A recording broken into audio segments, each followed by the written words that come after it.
नमस्ते, मेरा नाम है जुनागली और मैं हूं दक्षिण कोरिया का निवासी। हमारे चैनल कोरिया का लाला में आपका स्वागत।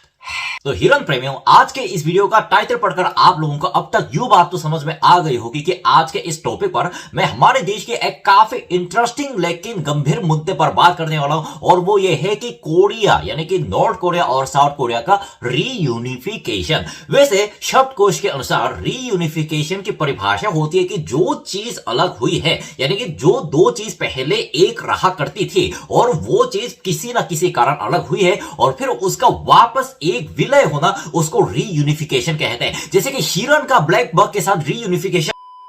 इसलिए आज के इस वीडियो में, जैसे कि टाइटल में लिखा है, मैं एक दक्षिण कोरिया का नागरिक होने के नाते हमारे माहौल के लोगों को इस बात को लेकर क्या प्रतिक्रिया है, और फिर हमें स्कूल के अंदर क्या क्या सिखाई जाती है, और फिर हमारे राजनीतिक सियासत के लोग इस बात को लेकर क्या क्या कहते हैं, मैं इसका सारा विवरण आपको देने वाला हूं। तो आओ यार, शुरू करते हैं बिना किसी फुटपाथ के।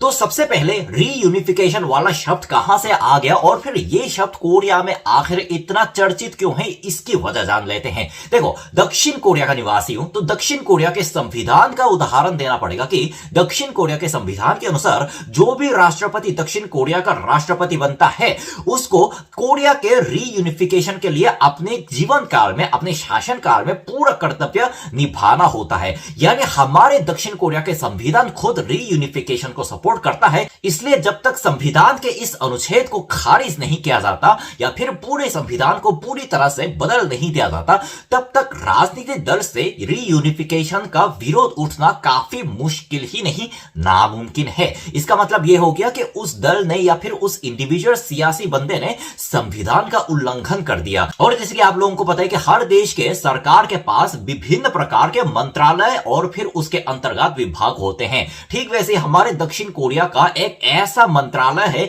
जिसका नाम ही रीयूनिफिकेशन मंत्रालय है। और फिर उस मंत्रालय का कर्तव्य यह है कि देश के शांतिपूर्वक और लोकतांत्रिक रूप से और स्वतंत्र रूप से रीयूनिफिकेशन के लिए अपना कर्तव्य निभाना। लेकिन यहां तक देखने के बाद आप लोगों को एक बात पता चल सकती है कि हमारे देश के सियासत रूप से यानी राजनीतिक दल रीयूनिफिकेशन का सपोर्ट करते हैं।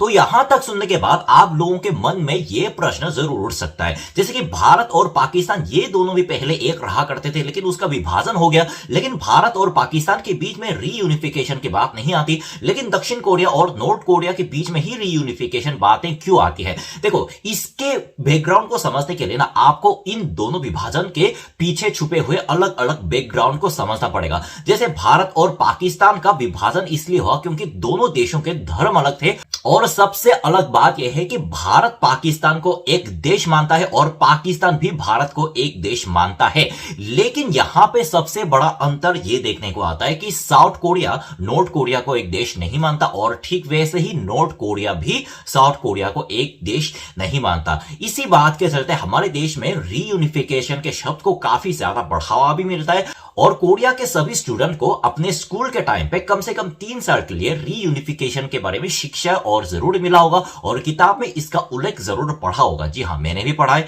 और उसके ऊपर हमें कविता भी लिखनी पड़ती है कि हमारे देश अगर रीयूनिफिकेशन हो जाता तो हम वहां पे क्या करना चाहते हैं और फिर भविष्य में हमारे देश का रूप कैसा होगा। चलो, अब सियासत की बात कर ली और एजुकेशन की भी बात कर ली, लेकिन सबसे इंपॉर्टेंट होता है लोगों के रिएक्शन, यानी लोग आखिरकार रीयूनिफिकेशन को किस नजर से देखते हैं और फिर इस बात को लेकर लोगों की नॉर्मल सोच क्या है। जब तक लोगों की सोच ना जानेंगे तब तक एक नीति को ताकत नहीं मिल सकती। तो देखो, यहां पे क्या होता है कि हर साल अलग अलग सरकारी या फिर बेसरकारी संस्थान लोगों से इस तरह के प्रश्न पूछते हैं कि क्या आप रीयूनिफिकेशन को लेकर हां कहेंगे या ना कहेंगे। वैसे हर एक सर्वे का जवाब इतना अलग होता है, इतना अलग होता है कि मैं आपको कोई एक स्पेसिफिक रिसर्च का सर्वे लाके तो नहीं दिखा सकता। लेकिन पहले ऐसा होता था कि पहले यानी कि 30-40 साल पहले तक लोगों में रीयूनिफिकेशन को लेकर काफी पॉजिटिव सोच ज्यादा थी। लोगों को ऐसा लगता था कि वो पहले एक था, इसलिए हमें अब वापस हमारे देश को एक करने की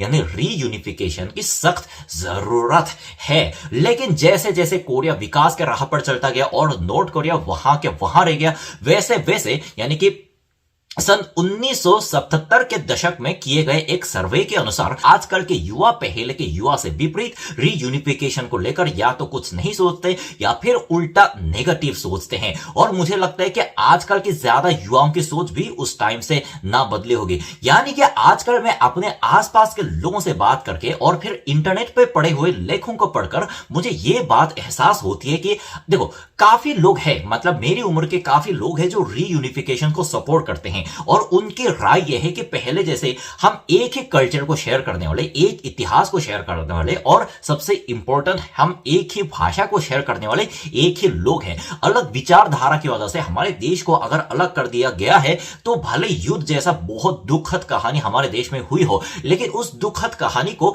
फिर से होने से रोके, इस बात को होने से रोकने के लिए रीयूनिफिकेशन जरूरी है। मतलब उनकी बात काफी सही है, उनके बात में काफी दम है, लेकिन उसके अलग साइड में काफी सारे ऐसे युवा भी हैं जो नॉर्थ कोरिया और साउथ कोरिया को, मतलब दोनों को एक अलग देश की तरह यानी इंडिया पाकिस्तान की तरह रहना चाहिए, अब वापस रीयूनिफिकेशन करने की जरूरत नहीं है।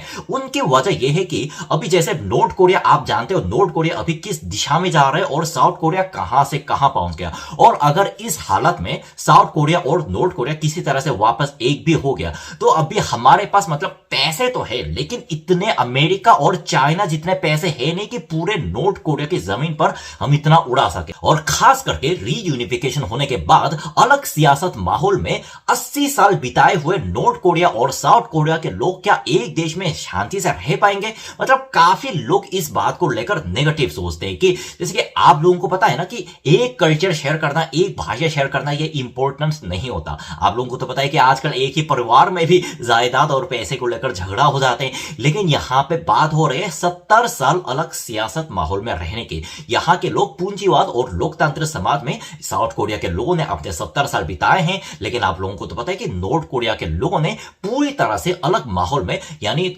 मिस्टर किम के तानाशाही काल में अपने 17 साल बिताए हैं। तो इतने अलग अलग माहौल में बड़े बड़े लोग जब अब एक साथ मिलते हैं तो आपको क्या लगता है कि हमारे समाज इसी तरह से, मतलब पहले की तरह विकास के राह पर शांतिपूर्वक रूप से चलेगा? इस बात की संभावना है, लेकिन उसके लिए अनगिनत पैसे चाहिए और सही में देखा जाए तो उस बात की संभावना काफी कम है। इसलिए उनका यह कहना है कि उल्टा रीयूनिफिकेशन होने के बाद गृह युद्ध जैसे दूसरे समस्या निकल सकती है जिसके बारे में हमने अभी तक सोचा नहीं है। वैसे मुझे उनकी बात भी सही लगती है, क्योंकि इंसान का माहौल, खास करके आसपास का माहौल इंसान के चरित्र को बनने में बहुत बड़ा भूमिका निभाता है। लेकिन यहां पे 70 साल से अलग रह रहे दोनों लोग अगर छठ से यानी कि अगर अचानक एक साथ मिल जाएंगे तो हमारे देश में क्या होगा, इसके बारे में सोचना काफी मुश्किल है और सोचने से भी डर लगता है। तो बस यार, आज के वीडियो में इतना ही। मैं उम्मीद करता हूं आप लोगों को मेरे इस वीडियो के माध्यम से हमेशा की तरह एक नई इंफॉर्मेशन